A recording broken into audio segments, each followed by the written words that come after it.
Hello, it's the Players Champ. I'm on the final table of a two-table sit-and-go step tournament. It's a Step 3 tournament, and basically there's 7 total steps, and you win Step 7 and you get a $10,000 seat to the World Series of Poker main event. And typically they're one-table tournaments. Through Step 1 through 3 you have the option of doing two-table tournaments, and I typically don't do them just because of the fact that Step 4 on, you either have heads-up options, I think, in Step 4 and 5, and the rest of them are one-table tournaments. So I figured, why be playing two-table tournaments when the rest of it's one table? I don't want to get used to playing them one way and then having to switch, so I figured I'd do them all one table. But I saw Paul Sexton, which is just to the left of me, and he is a Full Tilt sponsored pro. So I saw that he was in there, so I figured, hey, I'll jump in, and maybe some other crappy players might have jumped in just because a pro was in. So I figured maybe the field would be a little easier than normal. Anything in poker that you can get an edge on, you take.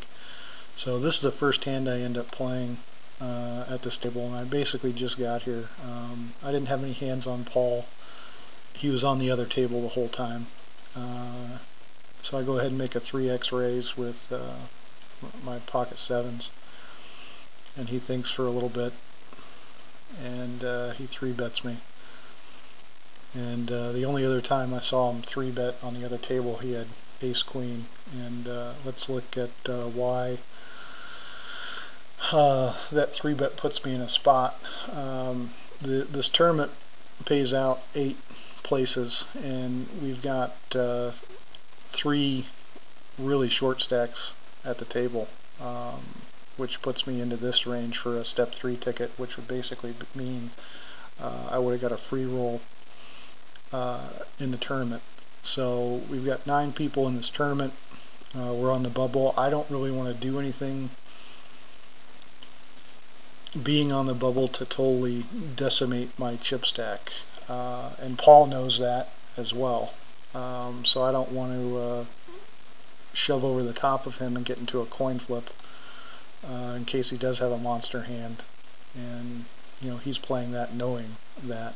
So he kind of made a pro play on me, and for those reasons I ended up having to fold this hand. Like I said, we've got a guy with 660, another guy with 900, and then a guy with 1200 in chips. So there's 3 extremely short stacks there. There's no reason for me to get it involved there. I'll put pressure on him if I shove there, but I really don't want to be in a flip in that situation. So we move ahead to a few hands, and this just kind of goes to show this is a hand that Paul gets involved with. Is that a call? And typically in these we aren't playing to win these. The top 5 move to the next round, which is why it's advantage to play a two-table tournament. The first payout goes to 5 people, so it makes it easier. That would have been a really good flop for me, but you don't want to play 8-5 where I was. So he makes a c-bet, he gets check raised, and people try to play these pros and want to win pots off these pros, and he ends up 4-betting a 3-bet. Moving on a little bit later, my stack is dwindling down a little bit, and we still haven't gotten rid of any of these short stacks. We've got more extreme short stacks, but I'm in the position right now with my stack where I don't really want to get involved in any big hands. And this guy, Wisdom70, is kind of in the same boat here with me. And I flop middle pair with a flush draw, and knowing that he's pretty short, I go ahead and lead out. He just limped in, and I'm pretty sure he's going to fold here, and I'm pretty sure I have the best hand here. But then he tanks and he 3-bets me, and it's kind of a weak 3-bet, and I played this terribly. I just called him. I should have shoved it, and that ace is something I really don't want to see, and I just played this hand bad all around. I should have either folded or shoved him on the flop there, but again, I didn't want to do anything drastic because of these guys here.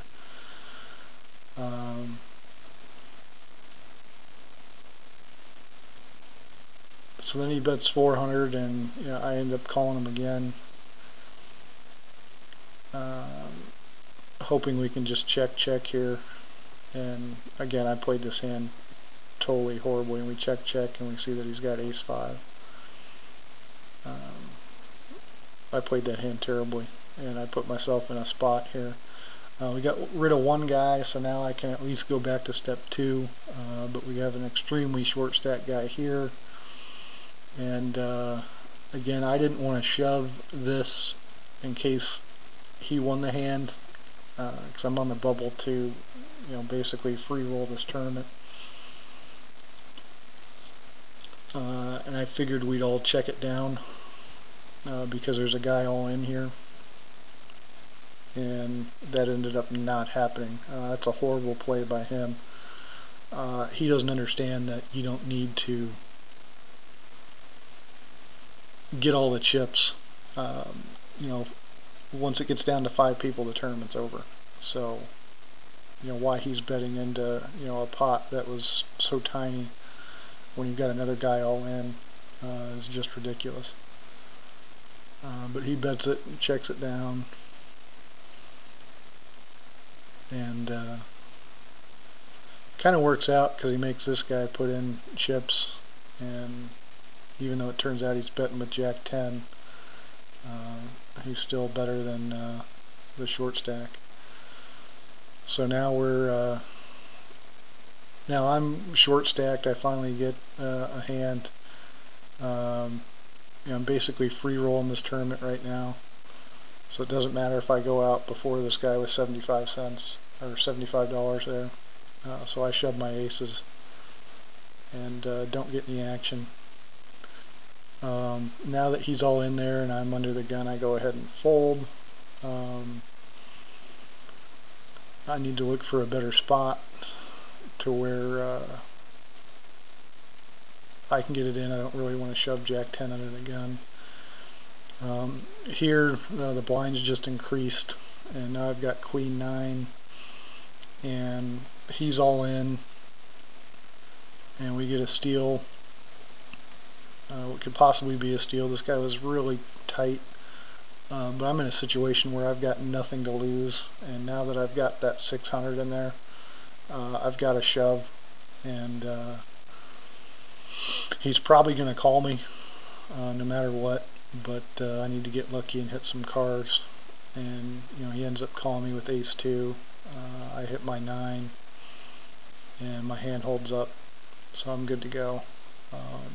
Puts me in pretty good shape. Now we're on the bubble. We need to eliminate one more player, and we move on to step 4. So I don't really want to get involved in any big hands. Paul can call me with a wide range due to his stack size. So again, I'm going to hope one of these guys make a mistake, and I've got some time to bide and kind of wait for a good hand, and I'm hoping maybe 2 big stacks will tangle and cripple somebody else, but I just need to sit back and be patient. And then here we end up getting lucky. The 2 short stacks go against each other, which is the best scenario possible, as long as one of those guys wins and they don't split the pot. And the ace-king ends up holding up, and we all move on to step 4. So that was it. This has been the Player's Champ, and thanks for watching my video blog.